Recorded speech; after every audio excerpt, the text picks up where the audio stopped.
아시안컵 대표팀 명단 발표가 있었는데요. 총 26명의 선수가 선발됐습니다. 골키퍼 포지션에는 김승규, 송범근, 조현우 선수가 이름을 올렸고 센터백 라인에는 김민재, 김영권, 김주성, 정승현 선수가 포함되었어요. 더불어 해외파 선수들 중 추가로 몇 명이 선발될 것이라는 예상이 있었죠. 특히 센터백 라인에는 김지수 선수가 새롭게 합류했습니다. 클린스만 감독은 김지수 선수 선발의 이유를 한국 축구의 미래를 이끌어갈 수 있는 선수라고 설명했습니다. 풀백 자리에는 김진수, 이기재, 김태환, 서령우 4명의 선수가 선발되었고 추가적인 선발은 없었습니다. 미드필더 라인에서는 중앙 미드필더 자리에 박용우, 박진석이 수비형 미드필더로 황인범과 이수민이 그 옆자리를 맡게 될 것으로 보입니다. 최전방 공격수로는 조규성과 오현규가, 그리고 측면 공격수로 황희찬과 손흥민, 이강인, 이재성, 정우영, 홍현석 등이 활약할 예정입니다. 여기에 최근 선발된 문선민 선수와 해외파 선수 중 한두 명이 추가될 것으로 예상되는데 그중 하나가 양현준 선수로 나타났습니다. 이번 아시안컵 대표팀 명단은 한국 축구의 현재와 미래를 대변하는 면모를 보여주고 있으며 대회에서 어떤 활약을 펼칠지 많은 기대와 관심이 모아지고 있습니다. 이번 대회를 통해 선수들의 활약이 한국 축구의 새로운 전성기를 이끌 것으로 기대됩니다. 여러분, 아시안컵에서의 대한민국 대표팀의 멋진 활약을 기대해 주세요. 아시안컵 대표팀의 강점은 확실히 공격 라인에 있습니다. 이선 자원이 풍부하니까요. 센터백 라인에서 김민재의 위치에 따라 전술이 달라질 수 있습니다. 김민재가 왼쪽에 서면 오른쪽에는 정승현이, 만약 정승현이 불참한다면 김민재가 오른쪽으로 이동하고 김영권이 왼쪽을 책임질 수 있어요. 또한 김주성과 김지수도 중요한 역할을 할 것입니다. 중앙 미드필더 라인에서는 박영호와 박진석이 수비형 미드필더로 활약할 것이며 황인범과 이순민이 그 옆에서 역할을 분담할 것으로 보입니다. 상황에 따라서는 이재성이나 이강인을 포함하는 역삼각형 미드필더 구성도 가능합니다. 하지만 기본적인 전술은 4-4-2가 될 것 같습니다. 이때 공격 라인의 구성은 매우 중요한데 손흥민, 황희찬, 이강인, 이재성, 조규성 등 유럽에서 뛰는 훌륭한 선수들이 많이 포함되어 있습니다. 이들은 유럽의 빅리그에서도 훌륭한 활약을 보여주고 있죠. 공격 전략의 핵심은 손흥민 선수를 어떻게 활용하느냐에 달려 있습니다. 그의 기량을 최대한 발휘할 수 있는 방식으로 팀을 구성하고 전략을 세우는 것이 중요할 것입니다. 아시안컵에서 대한민국 대표팀의 전략과 선수들의 활약이 기대됩니다.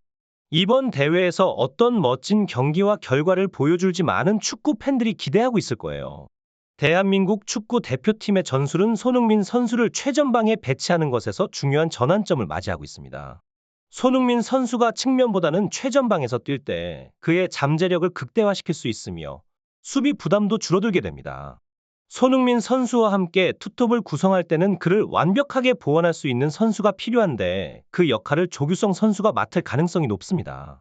조규성 선수는 포스트 플레이에서 뛰어난 능력을 보유하고 있어 손흥민 선수와의 호흡이 잘 맞을 것으로 기대됩니다. 황의조 선수가 이번 대회에 참여하지 못하는 상황에서 최전방 공격수 자리에 대한 대안도 모색되고 있습니다.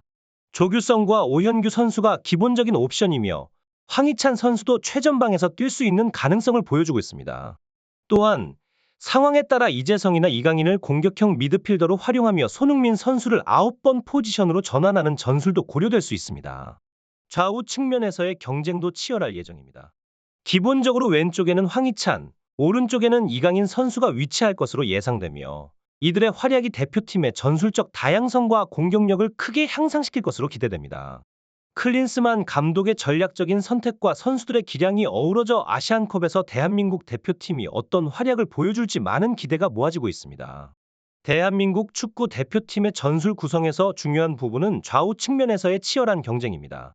홍현석, 황희찬, 이강인, 이재성과 같은 탁월한 기량을 지닌 선수들이 측면 포지션을 놓고 겨루게 됩니다.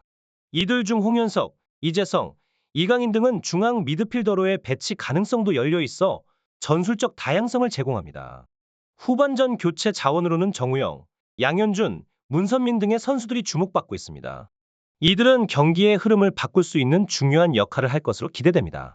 클린스만 감독이 이끄는 대표팀의 전술 패턴은 일관성을 유지하면서도 다양한 옵션을 고려하고 있어 4-3-3이나 4-4-2 포메이션을 적용하더라도 팀의 전략적인 측면은 유사할 것으로 보입니다.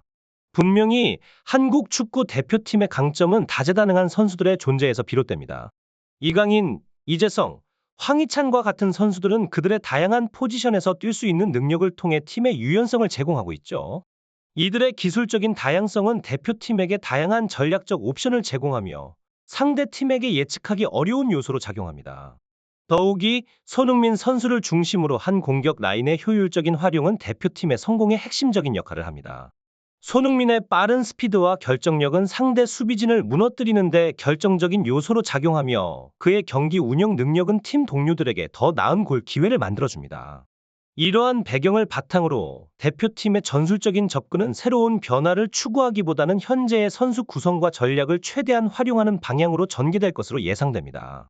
이는 기존의 강점을 극대화하고 이미 검증된 전략을 통해 안정적인 경기 운영을 지향하는 것을 의미합니다.